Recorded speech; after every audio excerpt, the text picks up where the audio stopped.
You think your read is a skill. In the poker market, it usually is just unpaid labor, and you're donating the wages to the table's better investors. This is Vinton Poker, precision in, profits out. And the topic of today's short talk is why your reads are just guesses and how the market punishes you for it. I'm Vinton. I specialize in one thing, transforming everyday players into highly profitable exploitative forces at the live table. If you're tired of break-even sessions and are ready to engineer a consistent income stream, then you're in the right place. Let's begin. Here's the comforting lie you've been sold by TV, by your ego, and by that one time your hero call worked. Like, I have good reads. I can just tell when they're weak. I'm good at sniffing out bluffs. This lie feels good because it turns poker into a movie where you're the main character. You're not just making a decision, you're seeing through souls. But the poker ecosystem does not pay you for cinematic moments. It pays you for correct capital allocation.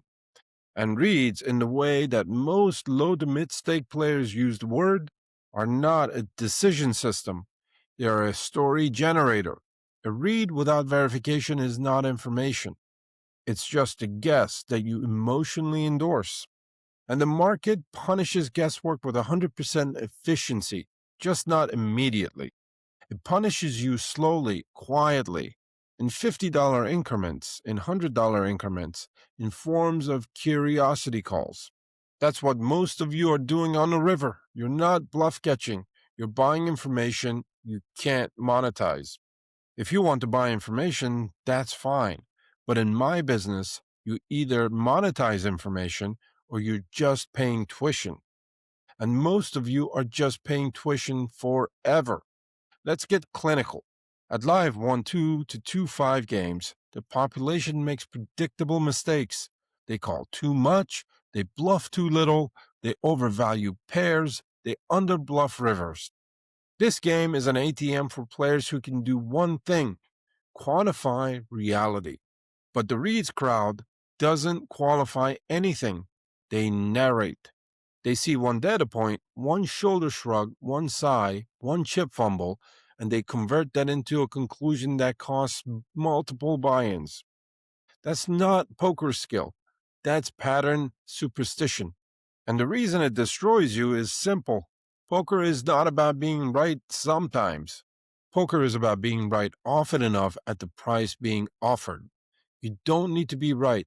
You need to be right at break-even frequency. If you don't know what frequency your call requires, your read is meaningless. Your reads are just lucky guesses normally for three reasons. You confuse emotional certainty with informational certainty. Feeling certain is not evidence. It's psychology. You get an adrenaline spike, your ego says, I know it, and you confuse that internal sensation with external truth. That's not a read. That's self-hypnosis. Number two, you're trapped in results-oriented thinking. You remember that one time you called and you were right. You forget the 10 times that you called and you were showed down the nuts. Your brain is running on a corrupt accounting system. It records your wins in high definition and your losses in grayscale. Your read feels reliable because your memory is fraudulent. Number three, you never audit the accuracy of your reads. A read is only real if it survives measurements. Most of you never ask, what line did the villain take? What hand did he show? What population tendency you were relying on? What price the pot offered? What your required win rate was? So you can't improve, because improvement requires feedback. Instead, you default to folklore. He looked strong. He was breathing heavy. He's capable. I just knew it. Those aren't reads. Those are vague inputs. And vague inputs produce vague outputs. Garbage in, garbage out. Precision in, profits out. That's not a slogan. That's physics. Here's the replacement operating system. A read is not a conclusion. It's a hypothesis. And a hypothesis must be tested against price and frequency. This is how adults play poker, not with vibes, but with verification. So I'm going to give you the framework you can run in real time, the PIPO read filter. Step 1, define what you're claiming. When you say, I think he's bluffing, what does that really mean? Does it mean the villain is bluffing X% of the time? Not sometimes, not maybe, but a number. Number 2, calculate the required win rate, simple pot odds. This is where your entire read becomes profitable or gets exposed as fantasy. The formula is required win rate percentage equals call divided by pot plus bet plus call. Let's run a common spot. The pot is $200, the villain bets $100 on the river, and you're considering a call for $100. The total after your call is 200 plus 100 plus another 100. That's $400 in total. The required win rate percentage is $100 divided by 400, which is 25%. In plain English, you need to be right 1 out of 4 times. If the villain is bluffing less than that, your call is insufficient capital allocation. Step 3. Now test your read against reality. Ask the one question that matters. Does the specific opponent in this specific line bluff here at least 25% of the times? Now the room splits into 2 universes. Universe A is where the guy is a nit. He's old school. He underbluff rivers. When he bets big, he's value heavy. Your read is usually just ego screaming he can't always have it, but the market says he basically does. So your real answer is no. He's only bluffing 5 to 10% here. Fold, not because you're scared, but because you're solvent. In Universe B, the guy is a spewy lag. He's known to bluff, he overfires, he's capable. Your answer might be, yes, he's bluffing 30 to 40% here. Now your call prints, not because you're a psychic, but because your call clears the break-even frequency. That's the difference between a gambler and a killer. Most reads in live poker are just your mind trying to protect your ego from admitting you just don't know. So you invent knowledge, but you don't get paid for invented knowledge. You get paid for verified edges. A real read is not, I feel like he's weak. A real read is he triple barrels too much. He overbluffs missed front door draws. He underbluffs river in multi-way pots. He only overbets when nutted. Those are behaviors. They can be logged. They can be exploited. Everything else is you paying the table a tax. And here's the part most of you self-sabotage. Even when you learn this, you still guess in the moment.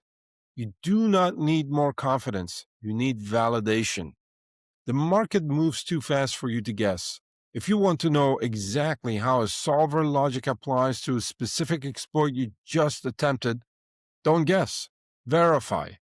Try my Vinton Poker Coaching AI, who's trained on these exact principles. Go to vintonpoker.com/AI coach. Stop theorizing, start validating. Now let's talk about rivers specifically, because this is where the read delusion murders bankrolls. On earlier streets, people can justify calls with, I have equity, I have outs. On the river, there is no more outs.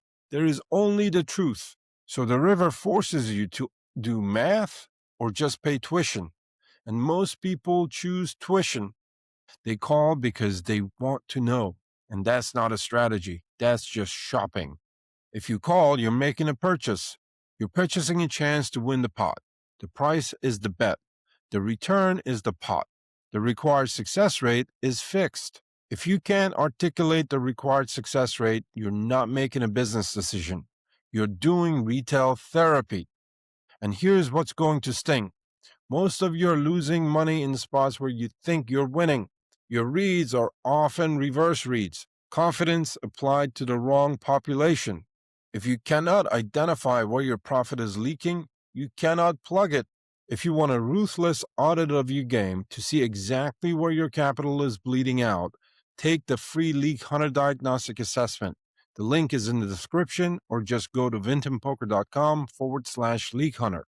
Now let's clarify something before you misinterpret me. I'm not saying live tells don't exist. I'm saying unpriced tells are useless. A tell is only valuable if it changes your estimate of frequencies. A shaky hand that doesn't change the math is irrelevant. A sigh that doesn't change the range estimate is irrelevant. A speech play that doesn't change the break-even point is irrelevant. Your job is not to collect vibes. Your job is to collect decision-relevant inputs. That's how you build trained intuition.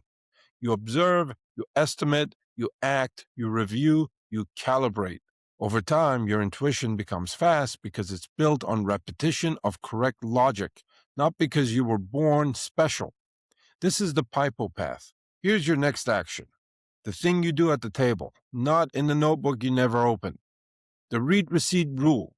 Before any big river calls, you must say what's the price, the required win rate, what bluffs exist, the missed draws, combos, and is this opponent the type to pull triggers at that frequency? If you can't answer all these three questions, you don't have a read, you have a wish. Fold the wish. That's it for today's talk. If you got value from this, give it a like and share it with someone who's serious about leveling up and becoming a crusher just like you. And don't forget to subscribe to my channel so you won't miss the future episodes. Question for the comments. What's the most expensive curiosity call you've made recently, and how much did you pay just to find out? Your support helps this channel grow, and it means a lot to me. Want more strategy, structure, and tools that actually work?